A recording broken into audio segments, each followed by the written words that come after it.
Allow me to let you in on a bit of a secret of mine. There's one thing in life that I hate almost as much as paying taxes, and that's when I see crypto influencers lying to you. And they do it, and whether they do it intentionally or unintentionally, I'm still unsure to this day. But they are lying to you, and I notice because that's part of the reason why I started the channel. In the comment sections of my videos, I see people ranging from a few $100s invested in the market right up to literally multi-millionaires, fundamentally not knowing the most basic of crypto principles because they've been spewed lies and it's just ingrained in the industry. Everyone thinks, hey, this is what everyone says, it must be true. And that's some of the reasons why I have a lot of critical things to say about Bitcoin, because no one likes to talk about this sort of side of things.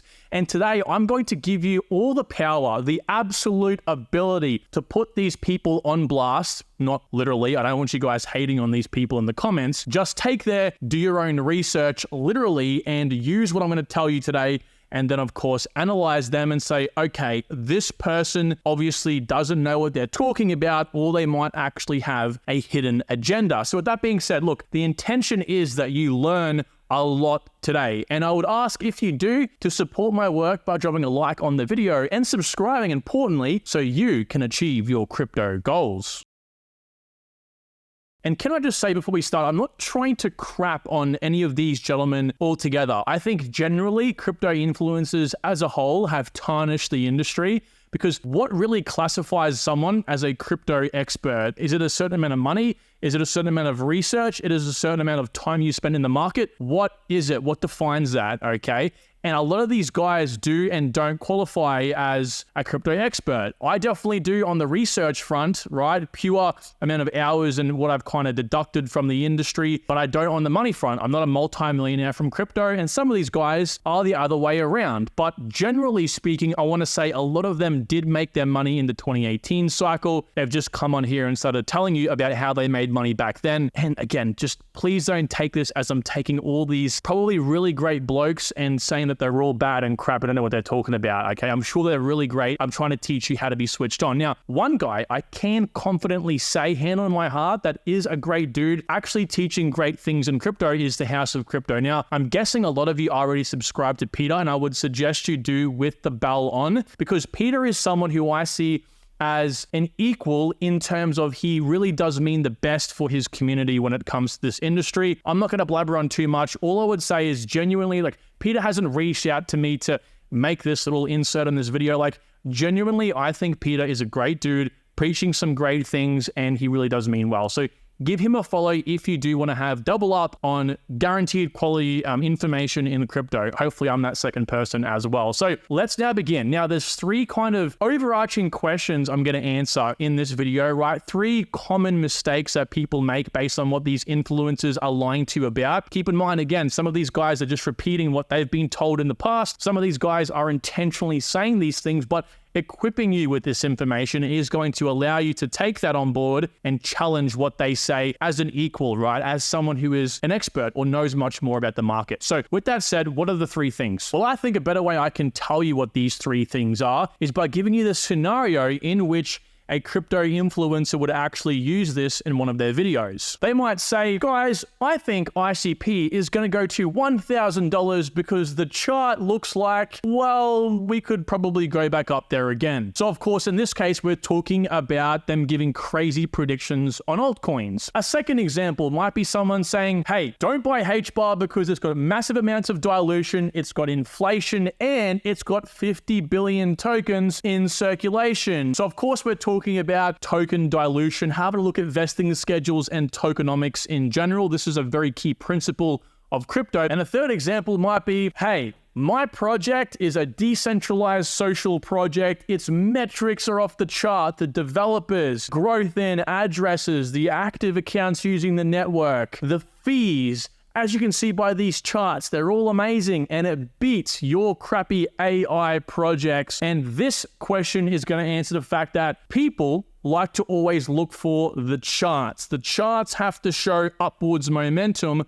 but what they forget is what you really have to analyze for this bull run, and that's narratives and memetics and how to apply that to your project, because these two things are the most important in this bull run. First of all, how to verify a price prediction. Now, I've made videos on this. I'm going to leave some links down below, and in a minute you'll see these. The way in which we verify a price prediction, again, it might be an influencer saying, hey, I think ICP is going to $1,000, or I think XRP is going to go to $100. This is how you do it. You take their price prediction and then you multiply it by the supply at whenever they're predicting it, which is usually late 2025.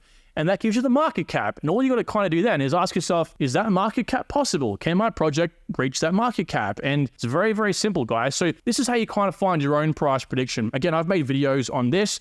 There's two different things you have to look at when finding your own price prediction. Now, we're not going to try to find our own today. As I said, we're not going to get into that level of detail. We're going to just find how to backtrack based on what influencers is saying. But there's two things. It's subjective and objective information. So subjective things are kind of what I would suggest intermediate to more experienced people do, because you have to kind of look into the data a little bit. Things like the meme and the narratives, we'll touch on these later on. Market penetration, news and announcement, roadmap upgrades, social engagements, like these are the important metrics to actually check, because that will build into the meme and narrative. But I would, again, only really tell the crypto enthusiasts who have the time and want to spend the time to look at that, to go into that. That's, again, conducting your own research and coming to an agreement yourself. And there's objective, right? The weekend warrior, the guys who don't spend much time in researching. So basically all of us can at least look at the market dominance, past and current performance, and say, hey, based on this and this, which is just black and white information,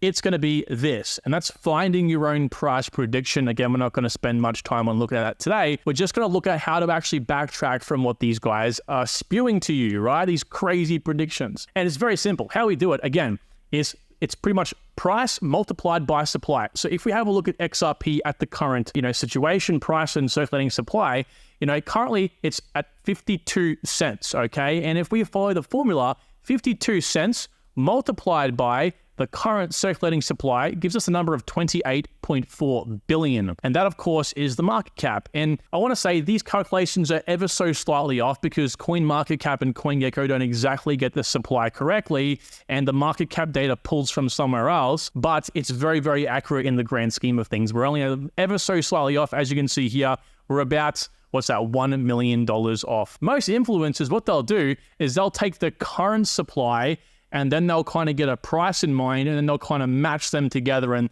make that make sense, when that's, of course, not what happens. So they might say, hey, everyone, I think XRP is going to $10 in 2025 because, well, trust me, I'm an influencer, okay? So if we just plot that out, $10 in 2025, a lot of them do say this, mind you, at the supply in 2025, again, I'm going to show you how to find this in a minute here, is simply price, $10 times supply, which is 61 billion, and that gives us a market cap of 610 billion. Now, I don't know if you guys know what's happening in the market right now, but that is more market cap than Ethereum and very close to that of Bitcoin. So there is no way in hell that is actually going to happen. So you might say, oh shit, I'm really unlikely to reach my goal of a 20x if you bought at the current price. If you're looking for a 20x in XRP, thinking, oh yeah, $10 ain't that far off, guys, a 20x of the size of XRP in 2025 is going to have to be a $600 billion project. Insane. And so you might have to say to yourself, with my subjective analysis, it could maybe reach a market cap of 250 billion. And so you might say, okay, well, XRP could actually reach a cap of 250 billion with that subjective analysis. So you'll take 250 billion, divide that by the supply again in 2025, and then it'll spit a price out. And that's how you also backtrack to figure out whether actually or not the project's going to reach a certain goal in terms of its value and price, right? Which comes to $4.10. So you might say, holy crap, well, at my max prediction of 250 billion market cap, it's only going to reach a price of $4.10. Now, yes, I admit this is the supply in 2025, like late 2025. So that's the worst case. It could definitely reach a price of $4 at even a 200 or maybe even 175 billion market cap. But we like to work on worst case on the channel and in life, just so we're almost sure, okay? And so to find a price prediction with objective data, again, this isn't subjective where you take your own opinions and research and knowledge into consideration. It's just on the data. I've made a video for this recently. I'll leave the link to this down below. I also talk about my price prediction sheet as well, with 100 of these altcoins already done for you. And I'm actually going to make a course on this soon as well. So it basically goes over these 3 points, works out worst, best, and average situation for a project and what it can go to based on market dominance, a piece of data that we can use to find a price prediction, and then work out the averages of all this. It's very, very simple. Anyone can go ahead and do it. Okay, so with that said, what about token dilution? And this will help you going back to the price prediction, because in order for you to find your price prediction, you have to, of course, know one important variable, and that is the supply in 2025. And this is where a very important question came to me many weeks ago. A gentleman asked me, Kyron, how do we analyze vesting schedules to know how many tokens are going to be in circulation? This is so important for you guys to understand, probably even more important than actual price predictions, because that's easy enough. So what we're going to do here is to find a project's vesting schedule, is to look up either, as they say here, Pith vesting schedule, Pith token unlocks, Pith tokenomics, Pith token release schedule. Try those different terms. Sometimes they don't work on one, but they work on another, okay? And a vesting schedule is essentially a way in which we can see token unlocks, right? Tokens being unlocked over time. These are mainly with, dApps or proof of stake networks, proof of work networks that run on just simply like Bitcoin, mining the tokens over time. That's what we call inflation or emissions. So it's got nothing to do with token vesting, and that's all fairly launched and distributed, okay? It's distributed based on how much energy and power and money they put into the network. But this will tell us over time how much is unlocked and who it's going to. So key important thing we're looking at here is number one, what is the TG, or when is the TGE? TGE is the token generation event. You can look up search terms like when did Pith launch, or when did Pith launch its token. This is an example over here. So when did Pith launch? November 20th, 2023. Be careful, because sometimes that comes back at when the token was first, the idea was first thought of. So make sure it aligns when the actual token was launched and able to be bought and traded. And we're looking at this because all these vesting schedules start at M1 or month 1 or 0, whenever. And 0 isn't the dawn of time. 0 is always the token generation event, when the token first came to life. A few other things you can do here is also look up CoinMarketCap or CoinGecko to get a pretty decent idea. This goes as far back as November 21st, and we know it launched on November 20th. So it's not always accurate, right? Just pressing all up here will get you a pretty good idea, but normally these start tracking a day or two after the actual token generation event, but it's not that important to be as accurate as possible. So all we're trying to do here is being able to find the date it launched. And so when we're talking about, hey, a month, for example, 24 is going to roughly be, November 20th, in this case, 2025, which is when the tokens will be in circulation, to find out how much we're going to have to, work out that math, right? Again, it's the price times this point in time over here. That's why it's important, okay? And so we can kind of space it out, in this case, Pith works on months, so month 2, month 3, month 4. We're, of course, in February right now, 2024, so we're over here, okay?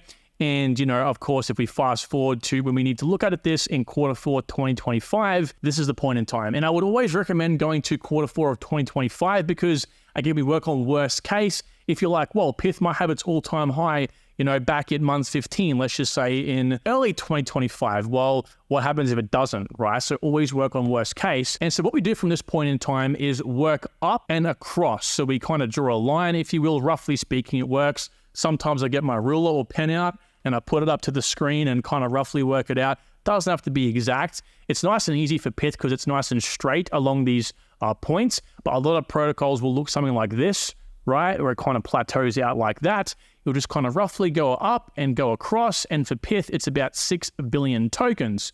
We'll also work up and across from where we are in time again. Now, you can also go to CoinMarketCap and just have a look at the circulating supply, for example, and that'll tell you, of course, how much is in circulation right now, and then work out the difference. Now, in this case, it's 300% difference, or a 4x. So we're 4xing our supply between now and 2024. And that's crazy, right? So some of you might be saying to yourself, well, Kyron, that means we're going to have 4 times less token value in the next 1.5 years. But we're really not. That's actually a massive fallacy in crypto. What you have to be asking is, where are the tokens going to? Who has access to them? Right? They're unlocking and they're going somewhere. So where are they going? And how likely are those entities going to sell on, importantly, the open market?